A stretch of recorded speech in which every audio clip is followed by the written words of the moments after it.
اعوذ باللہ من الشیطان الرجیم بسم اللہ الرحمن الرحیم یعدہم ویمنیہم وما یعدہم الشیطان الا غرورا اولئک مأواہم جہنم ولا یجدون عنہا محیصا والذین آمنوا وعملوا الصالحات سندخلہم جناتنا تجری من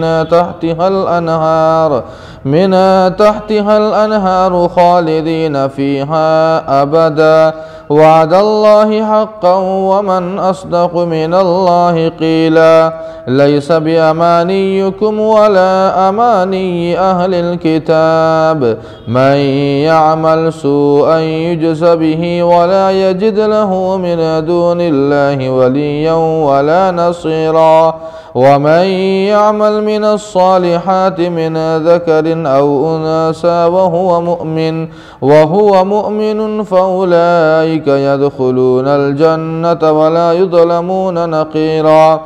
شیطان ان سے وعدے کرتا ہے اور ان کو امیدیں دلاتا ہے، حالانکہ شیطان ان سے جو کچھ وعدہ کر رہا ہے وہ محض دھوکہ ہے۔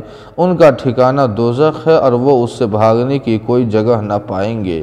جو لوگ ایمان لائے اور عمل صالح کیا، عنقریب ہم ان کو ایسی جنتوں میں داخل کریں گے جن کے نیچے نہریں بہتی ہیں، وہ ہمیشہ اسی میں رہیں گے۔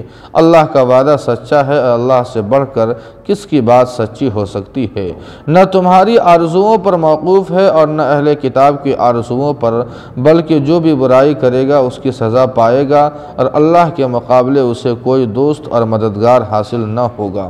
اور جو بھی مرد و عورت نیک عمل کریں گے بشرطے کہ وہ مسلمان بھی ہو تو وہ جنت میں داخل ہوں گے اور ان کے ساتھ ذرا بھی ناانصافی نہیں کی جائے گی۔ ناظرین کرام، اس آیت کریمہ میں اللہ تعالیٰ فرماتے ہیں کہ شیطان انسانوں کو آرزویں دلاتا ہے۔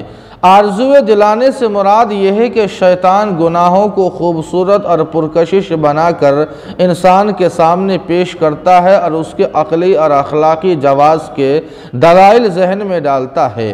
مثلا یہ کہ سود معیشت کے لیے بہت اہم اور ضروری چیز ہے اور مروجہ سود کے اندر غریبوں کا استحصال نہیں ہے۔ پردہ اصل آنکھوں کا ہوتا ہے، جسم کے پردے کی کیا ضرورت ہے، اس سے تو ترقی رک جاتی ہے وغیرہ وغیرہ۔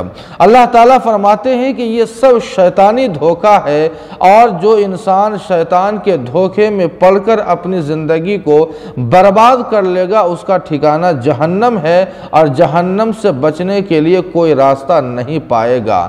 البتہ یہ کہ اگر کوئی انسان اللہ اور اس کے رسول پر ایمان لائے، نیک عمل کرے اور شیطانی دھوکے سے بچتے ہوئے اپنی زندگی گزارے تو ایسے بندوں کے لیے اللہ تعالیٰ نے جنت کا وعدہ فرمایا ہے، آخرت کی نعمتوں کا وعدہ فرمایا ہے اور ایسی جنت کا وعدہ فرمایا ہے جس کے نیچے نہریں بہتی ہوں گی اور وہ ہمیشہ ہمیش اس جنت میں رہیں گے۔ یہ اللہ تعالیٰ نے وعدہ فرمایا ہے اپنے نیک بندوں سے، اور اللہ کے وعدے سے بڑھ کر کسی کا وعدہ سچا نہیں ہو سکتا۔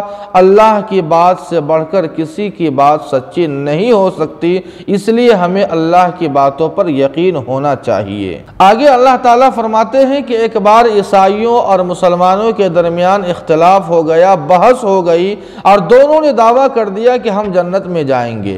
عیسائیوں نے دعویٰ کر دیا کہ ہم جنت میں جائیں گے اور مسلمانوں نے دعویٰ کر دیا کہ ہم جنت میں جائیں گے۔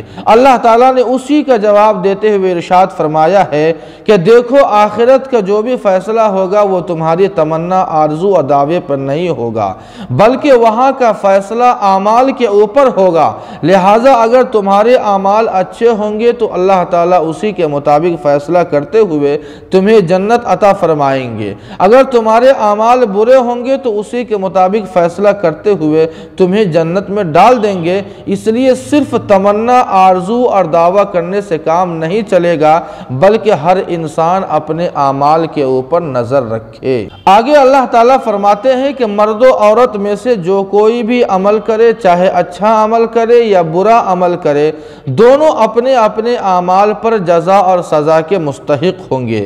اس سے یہ معلوم ہوا کہ مرد و عورت دونوں کی مستقل حیثیت ہے، اور یہ بھی واضح ہو گیا کہ عورت یہ انسانیت کی مستقل اور ذمہ دار صنف ہے، لہٰذا عورتوں کو بھی انسان ہی سمجھنا چاہیے، کوئی اور مخلوق نہیں سمجھنا چاہیے، چونکہ بعض مذاہب کے اندر عورتوں کو انسان نہیں سمجھا جاتا بلکہ کوئی اور مخلوق سمجھ کر ان کے اوپر ظلم کیا جاتا ہے، جس سے قرآن پاک نے منع فرمایا ہے۔ اللہ پاک ہم سبوں کو عمل کی توفیق عطا فرمائے۔ وآخر دعوانا ان الحمدللہ رب العالمین۔